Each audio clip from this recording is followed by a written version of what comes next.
Business news now, and wages in Singapore grew at a faster pace last year compared to the previous year as inflation eased. Real wages grew 3.2% on year, up from the previous 0.4%. Now, that's the highest increase since 2019, when it grew 3.33%.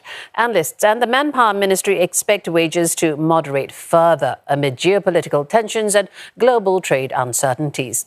Our total wage, which excludes inflation, was up slightly. The gap between the yellow and the red lines there represents inflation.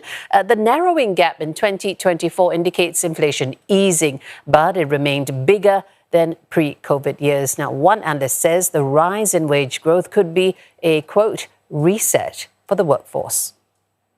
If a company is truly becoming more efficient and becoming more productive, will employers pass on that value in the form of remuneration to their employers? We still see the world changing with regards to work from home, working remotely, working from anywhere, fractional positions. And whilst these are kind of internal policies, these are external factors and trends which will affect wages themselves. Now, more than 3/4 of firms in Singapore gave their employees wage increases last year, as a majority were profitable. But the salary bump last year was less than the year before. On the flip side, fewer companies cut wages. Firms that did so dropped by 3.6%. The administrative and support services sector had the highest wage growth. The progressive wage model helped push salaries up by nearly 9%. The financial services sector employees were paid nearly 7% more. The community and social and personal services segment saw wages grow by nearly 6%. While the manufacturing sector had a profitable year, its wage increase was below average. There were also fewer profitable firms in the wholesale trade sector. Similarly, salary increases there were below average.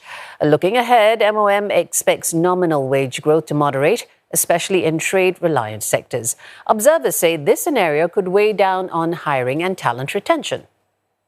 Singapore is not Singapore on its own. It is because of the trading activities that we do globally.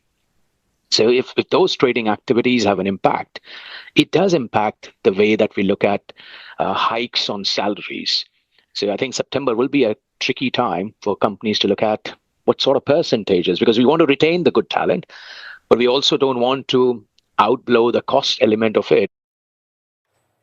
Well, for more analysis on those numbers we just saw, we're joined by Jaya Das, APAC Managing Director at Randstad. Welcome to the show. Now, first of all, easing inflation was cited as a major factor that allowed wages to grow, but there were also other factors driving this increase. Definitely, Jill. I think there's a bit of a level setting that's happening in the market. What you would struggle to see is an identifiable pattern post-COVID. You will start to see each year hold its own in terms of how the impact of the economy and where consumer patterns are then impact what the labor force is. There's always a bit of a lag time between how the labor market corrects in terms of what's happening economically.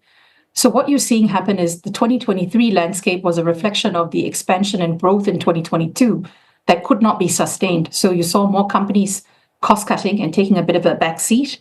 And then based on where they were going into 2024, there was an expectation that the market would do some form of a recovery and normalization.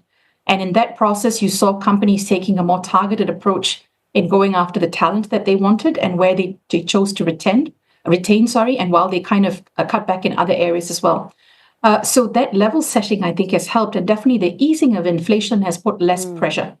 What you see in the overall trend this year is companies trying to sustain, being unclear of what's ahead of us, whether we would go into a recessionary market or the trade wars and the geopolitical tensions continue, is sort of something nobody's able to predict. So you at least want to sustain your workforce as best as you can without increasing costs too much.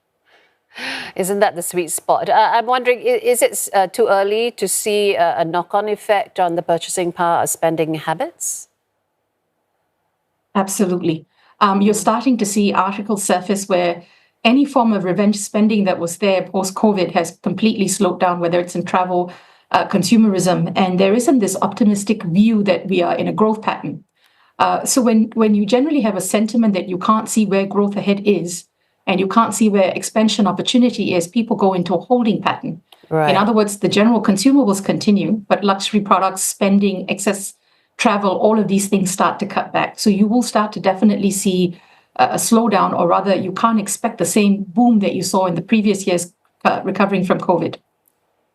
Right. So what's the opposite of revenge spending there? Is a holding pattern? Is that what we're expecting to see? Especially since the wages are expected to moderate this year, yeah? Yeah. I think sustainability is the name of the game. When you look at people in the market, they're trying to hold on to the jobs that they've got.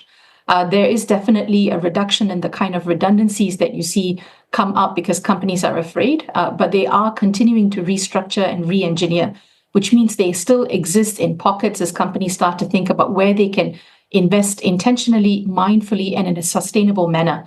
Yeah. So even the technology platforms and investments have become more normalized, and it takes a longer term view of saying where the money is best spent.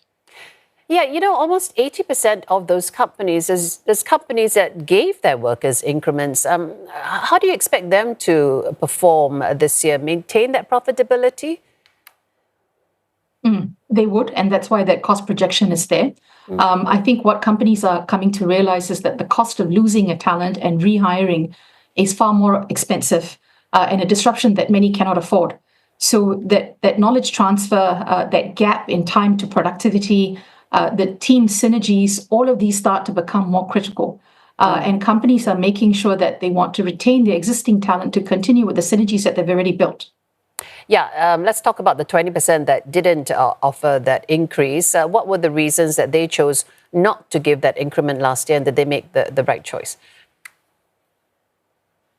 I think you will have to assess it on a case-by-case basis on where the company is, because it depends on their investment capability, where the money is flowing into the company, and what their trajectory looks like. So either you're expecting it to come from growth of your products and services in the market, or you've identified an expansion opportunity, or you get a capital injection to sustain a longer-term view. If all of these three trajectories don't look positive, you are going to take the lowest baseline that you can afford in terms of your personnel cost. Most companies will tell you outside of inventory management, personnel is the highest ticket item that they find very difficult to control. So these are the companies who have taken an approach to say, I at least retain and not sort of cost myself into a deeper rut in the future by affording things that I cannot in terms of personnel costs. Yeah, finally, the progressive wage model, it has helped to push salaries up, I think, by almost 9%. Is there room to further widen the number of industries or even the roles to help Singaporeans get better wage growth? I think there's definitely room for improvement there, and it's an ongoing discussion and topic of area. I think setting up the progressive wage model is definitely the right thing to do, particularly with the lower wage earners, in terms of helping them cope with not just day-to-day expenses, but how they are able to sustain a lifestyle in Singapore and afford what's required, whether in terms of bringing up their kids, healthcare, being able to afford a house and having retirement savings, and so on and so forth, are all ticket items that every Singaporean is concerned with. So the biggest support that comes from these sort of, I would say, modular ways of working is a nice segue between how the government is supporting initiatives and how private companies are coming onto that. It gives a structure, a process, and a model for companies to take on. Always great to have you with us. Thanks for that so much, Jaya Das, APEC Managing Director at Randstad.